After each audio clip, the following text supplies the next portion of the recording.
तो कैसे हैं आप लोग। चलिए बात कर लेते हैं आज दिन भर देश में क्या हुआ। पहली बड़ी अपडेट आ रही है, अब रोड एक्सीडेंट होने पर 1.5 लाख रुपए तक का इलाज मुफ्त में होगा। जी हां, हरियाणा और पंजाब में इसको एक पायलट प्रोजेक्ट के तौर पर चालू किया गया था, वहां पर यह सफल हुआ। उसके बाद में अब मार्च 2025 से ये योजना सारे देश भर में लागू कर दी गई है।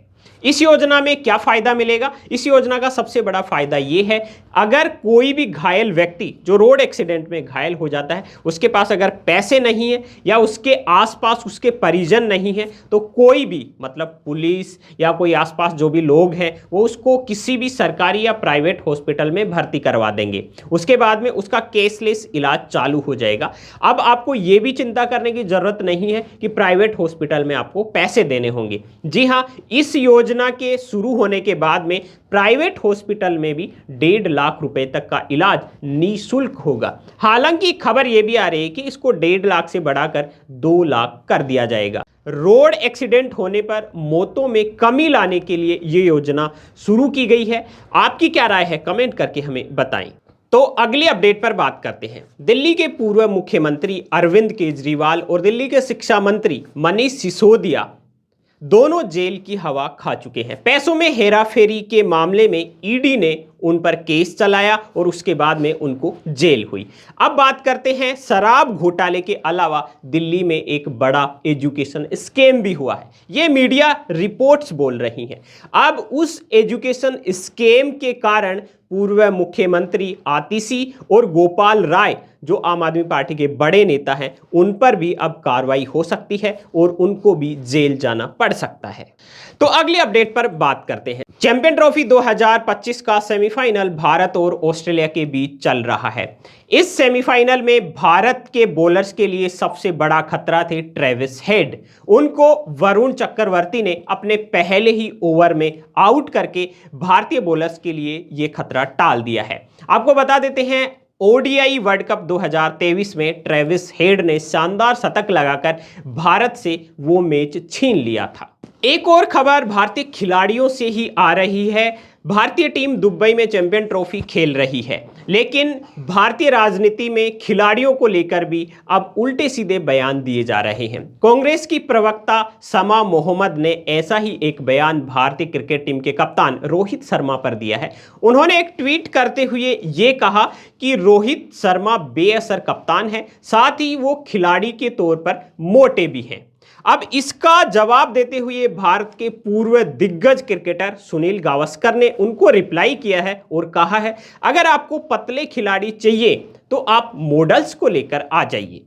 अगली अपडेट पर बात कर लेते हैं। देखिए, अमेरिकी राष्ट्रपति ट्रंप ने पहले ही घोषणा कर दी थी कि वो टैरिफ बढ़ाएंगे और अब उन्होंने मेक्सिको, कनाडा और चीन पर टैरिफ बढ़ा दिया है। मेक्सिको, कनाडा पर 25% टैरिफ बढ़ाया है। उसके बाद में चाइना पर भी टैरिफ बढ़ा दिया है।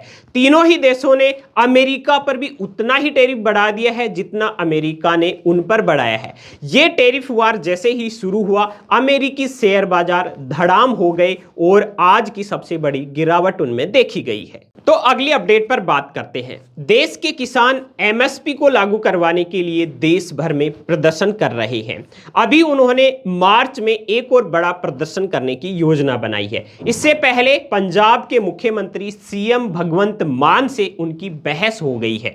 जैसे ही बहस हुई, उसके बाद में इस आंदोलन की शुरुआत से पहले ही कुछ किसान नेताओं को हिरासत में ले लिया है और वो किसान नेता जैसे राजेवाल और इस आंदोलन को लीड करने वाले कई नेता हैं। हालांकि कृषि मंत्री का बयान आया है कि अभी ऐसा कुछ नहीं हुआ है और सरकार किसानों से मीटिंग करने के लिए तैयार है और उनके हित में काम करने के लिए हमेशा से तत्पर खड़ी है। तो अगली अपडेट पर बात करते हैं। हिंदू मुस्लिम मामला भारत में कहीं ना कहीं किसी ना किसी त्योहार पर शुरू हो ही जाता है। रमजान भारत में चल रहा है और एमपी में एक ऐसा सोशल मीडिया पर मैसेज वायरल हो रहा है जिसमें यह कहा गया है कि रमजान के दौरान केवल मुस्लिम दुकानदारों से ही सामान खरीदें। इसके बाद में कांग्रेस विधायक आरिफ मसूद बोले कि ये कुछ शरारती तत्वों की चाल है। साथ में ही बीजेपी विधायकों का जवाब आया कि आप हिंदुत्व और हिंदुओं को चुनौती मत दो, नहीं तो आपको भारी पड़ेगा। हिंदू मुस्लिम विवाद पर आपकी क्या राय है, कमेंट करके हमें बताएं। तो अगली अपडेट पर बात कर लेते हैं। महाराष्ट्र की सियासत में फिर से उठापटक हो गया है। अजीत पवार गुट के नेता धनंजय मुंडे ने अपना मंत्री पद छोड़ दिया है और सीएम फडणवीस को अपना इस्तीफा सौंपा है। इसके बाद में अब महाराष्ट्र में सियासत गर्म हो गई है। अगली बड़ी अपडेट मध्य प्रदेश एमपी से आ रही है।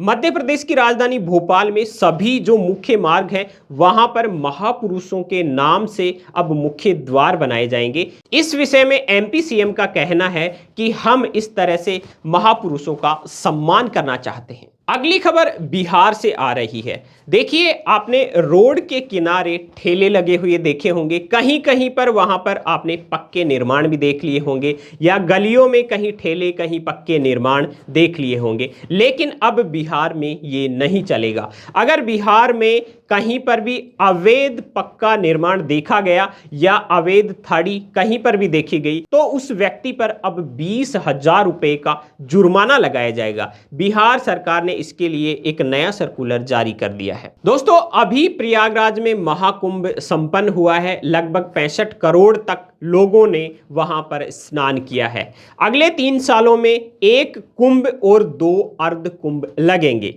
पहला कुंभ उज्जैन में लगेगा और उसमें प्रयागराज से ज्यादा 3,000 करोड़ की और ज्यादा व्यवस्थाएं करने की घोषणा पहले ही कर दी गई है। तो ये थी आज दिन भर की टॉप और ट्रेंडिंग खबरें। इसी तरह की ट्रेंडिंग और एनालिसिस खबरों के लिए आप हमारे चैनल बीएन हिंदी को अभी सब्सक्राइब करें। यूट्यूब में सर्च करें बीएन हिंदी और चैनल को सब्सक्राइब करने के बाद में बेल आइकन को दबाना ना भूलें। आप खबरें ही नहीं, उनका विश्लेषण भी देखें नए अंदाज में। बीएन हिंदी न्यूज चैनल पर आपको मिलेगा राजनीतिक विश्लेषण, खेल जगत की खबरों का विश्लेषण, दिन भर की टॉप ट्रेंडिंग खबरों का मॉर्निंग न्यूज बुलेटिन। अभी बीएन हिंदी को यूट्यूब में सर्च करें और खबरों के विश्लेषण की दुनिया को एंजॉय करें।